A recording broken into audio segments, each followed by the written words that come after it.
What is up everyone, my name is Jasper and in today's video I wanted to revisit my plan to make $50,000 a month. So a couple of days ago I was in a gym and I always like to end my gym sessions off with a bit of cardio. And when I'm doing that cardio I usually just fire up YouTube and watch some videos.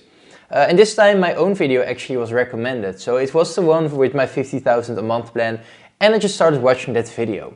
And while I was doing that I noticed that a lot of things have changed over the year. So this video was published about 10 months ago and 10 months ago I really wasn't in that good of a place. So I was still kind of recovering from that core update hit that basically destroyed my whole site and my whole business with that. And I was really struggling to get things moving again.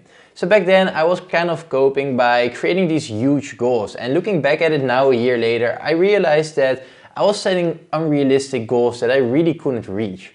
So back then I used to write about 10 articles a month if I was lucky, sometimes a little more, sometimes a little less, and it really isn't all that much. But suddenly I just decided that my goal was to go for 40 articles a month, and naturally when you're only used to writing 10, writing 40 somehow is really not that doable. At least it wouldn't be sustainable. I may be able to do it 1 or 2 months, but keeping that at a sustainable rate, that wouldn't really be possible. So while I was watching that video, it kind of shocked me how little I moved forward from that point. I am currently in a good position and I have a few sites that are really starting to pick up some steam, so I'm really in a much better position than I was 10 months ago. But it kind of shocked me how I created those plans 10 months ago, almost a year ago, and I really haven't been able to execute on them. So in today's video I want to revisit that plan and go over it, see what my plan was back then, and how I'm going to adjust that plan to make it much more reachable and more in line with my current goals. So in short, the previous video was going over a few points, and the first one was where I was kind of dreaming about how my company would look like in 5 years. And the point was that I wanted to have a streamlined team that basically did everything. So I wanted to have a team of writers, and I believe in the video I mentioned that I wanted a team of about 100 writers. Now looking back at it, 100 writers is a lot of people and I may just want to scale that back just a little bit. But in that video the plan was to just have a large team of writers. I also wanted to have a team that does the search analysis for me, and a team that made infographics for me, and a team that handled some of my social media ventures. Now last up, I also wanted to create a lot of different websites, and I kind of ruled out Dutch websites because I picked a few topics in Dutch and they really haven't been able to grow out all that much. But I wanted to focus on English websites, and because I just got slammed by the core update back then, my focus was really on diversification. So my plan back then was to create websites with 100 articles and just leave them be. So I would create one website, write until there are 100 articles on there, move on to the next one and write 100 articles and move on to the next one. That was the plan, and currently looking back at it, a lot of things have actually changed. So first up, I really don't care about my social media anymore. At least not for my websites. I do kind of care about my personal social media, but really social media for websites, no Facebook, Instagram, Pinterest, nothing. That is basically just being left out of my current plan. Now looking back at my plan, I really don't think it was a bad plan at all. It was just created at a bad time. So overall really the long-term goal hasn't really changed all that much. I do still want a large portfolio of websites. I do still want a large team of writers. Maybe not 100 writers, but a large team of writers is definitely something I aspire to have sometime. I also don't really feel like ruling out Dutch sites, because Dutch sites can be very valuable. Yes, it's true that the traffic and the monetization options are a lot lower, but really the competition is a lot lower as well. So sprinkling in a few Dutch sites here and there I don't think will do any harm. I think it will be very beneficial because these sites can be up and running a lot faster than an English website.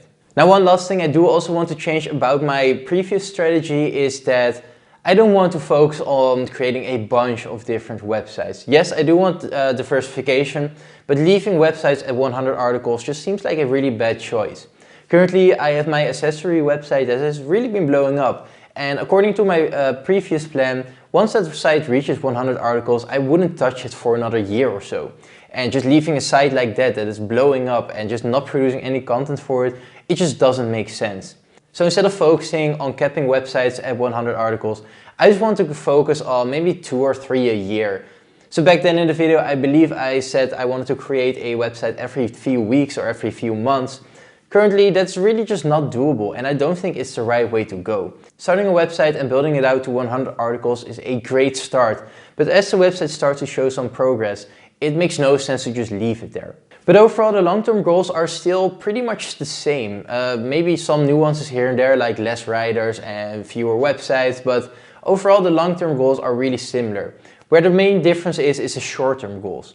So back then I mentioned I wrote about 10 articles a month and I wanted to suddenly up that to 40 articles a month. What I want to change about that is I made a video a few weeks back about my 2022 goals. And in that video I said that my article goal for 2022 would be 450 articles spread over a quarterly average. So the average of Q1 would be 30 articles a month and that would rise by 5 articles a month every single quarter. So that would mean that at the end of Q4 I would be writing 45 articles a month. Now that sounds like something that's a lot more doable because not only does it slightly scale up every single quarter, it kind of gets you in the groove of things. Going from 10 articles to 40 is a huge step, but going from 30 to 35 is a lot more doable. It also kind of takes into account that these websites are growing and as they grow they make more money, and as they make more money I can reinvest more. So it makes for a much better and much more realistic plan. And another change I want to make is I want to put more focus into a couple of websites instead of a bunch of websites. So instead of creating a website every month, I just want to go with 2 or maybe 3 websites a year. And those sites will be getting the attention. So for example, I currently have my case study website and my accessory website, and those could be the main focus and will be the main focus of this year. So the main purpose behind this is I want to create a few websites that are getting steady income. And I'm not talking about a few $100s a month. I would preferably like to get these 2 websites up to $1,000 plus a month. What this does is it allows me to reinvest more money back, instead of having a bunch of websites that are hit and miss, because usually in my experience the first few articles really are a miss, no matter how experienced you are. So instead of having like 10 websites where half of the articles are worthless and they are all making a couple of dollars here and there, I much rather have 2 or 3 websites that are making good money. And that good money can be reinvested back into these smaller websites. So maybe starting a site every month or so is viable, but not right now. That's really a thing that is much more viable a couple of years from now. And I wanted to add an additional strategy to my previous plan. As I said, the long-term strategy is really viable and it's still something I want to go after. But I would like to include the buying and selling of websites as well. When I talked about creating a website every single month, it is near impossible to keep up with that. So after 5 years you would be left with 60 different websites. And holding up 60 different websites and maintaining those 60 different websites, it's just getting near impossible. Maybe there are some strategies in place that I still don't know about yet, but currently when I think of maintaining 60 websites, it sounds like something that is just not doable. So instead, I would like to incorporate the process of selling off websites a lot more. Currently, I am really just looking at my websites. I've been looking at my net worth and seeing how much these websites are worth really kind of makes me want to buy and sell some. So at its height, my beauty site was worth almost $500,000, and if I would have sold, I would be in a much different position than I am right now. Back then though, I really didn't give any thought about selling a website ever because I just wanted to have the passive income. But really, when you're having a portfolio of websites, sometimes it just makes sense to sell one off. And I think I mentioned this before as well, but I also don't want to rule out Dutch websites. There's definitely some merit in having some Dutch websites. I'm personally Dutch, so I can write a lot easier for Dutch websites. The competition is just a lot lower. But with that comes a lower RPM and a lower number of potential visitors. Anyway, that is something I don't want to rule out because these websites can be created much faster than an English website. So we're here in the computer now and I just wanted to go over the sheet that I made back then. So I made this sheet about 10 months ago, so there is some information missing. Currently I have more sites than just 3. I have 6 websites, of which 2 are Dutch.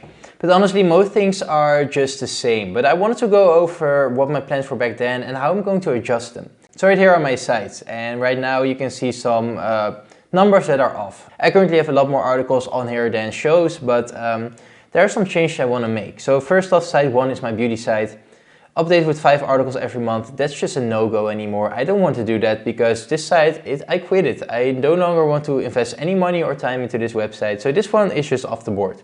But one of the more interesting things is this one right here. It's about my content plans and goals. So year 1, a monthly content plan was 40 a month, which would come down to 120 per quarter or 480 per year.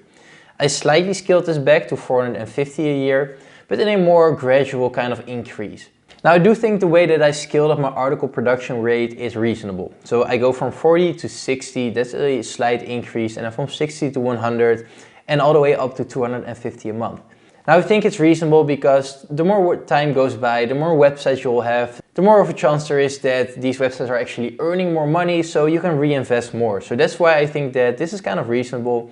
Honestly, I wouldn't really change much about this. I think it's just a goal, it's not set in stone, so this here is still pretty reasonable, I think. Then the timeline, this is where I start to really disagree. So here we have our content production rate again, but right here is what I mentioned about how a website would just be left out to dry after it got 100 articles. So this site right here, for example, in month 3 it would have 100 articles, and then I would just leave it for nearly a year. That's just not something I want to do anymore because it just does not fit in my current strategy. I'd much rather keep updating this with, say, 10 or 20 articles a month instead of just leaving it out. Because this would mean that at the end of year 1, I would be left with 6 websites, and these websites are all at around 100 articles. And even though that is good, I think I would much prefer to have 3 websites all at 200 articles. So this timeline right here, I don't really think I will be doing anything with it. Honestly, it's kind of difficult to make these kind of timelines for your websites because a lot of things can happen. As I mentioned, a core update can come around and just crash your website, and it would no longer make sense to update it.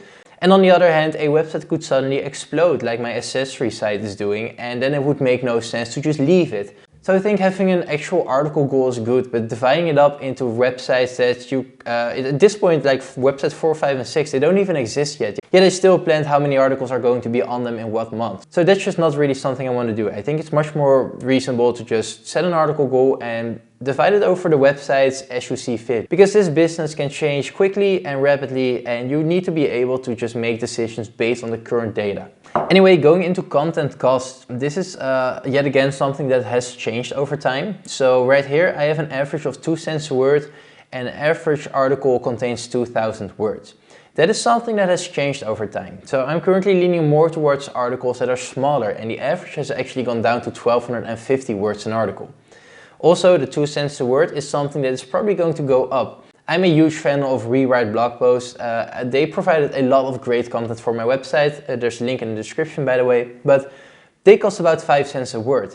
And that's a lot more than 2 cents a word. And I recently hired some writers that are a little more expensive, so I think the 2 cents a word is more reasonable to up that to 3 cents a word. So what we need to do then is we need to change these formulas. So this is the word count right here, and that's 1,250 times 3 cents a word. So these numbers were based on the content production plan that I had right here. But when we change the numbers, you can see that the cost per year is actually going down slightly. And I think that's mainly to do with the fact that my articles are getting a little bit shorter. Still though, I mentioned in that video back then that it is kind of scary to think about having to spend 112,000, or I believe the previous number was $120,000 a month or a year in content. That is still a lot of money, but honestly, I'm prepared to do that if the returns are there, of course. Anyway, when I'm looking back at my 5-year plan, I can see that right here, year 5 would mean a monthly income of $48,000 a month. So I kind of rounded it up to $50,000 a month, but honestly, $48,000 a month is of course an amazing number.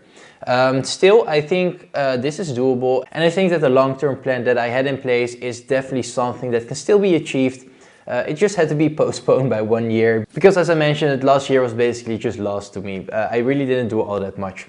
Anyway, most of my plan is still very similar, but the short-term article production goals have changed drastically.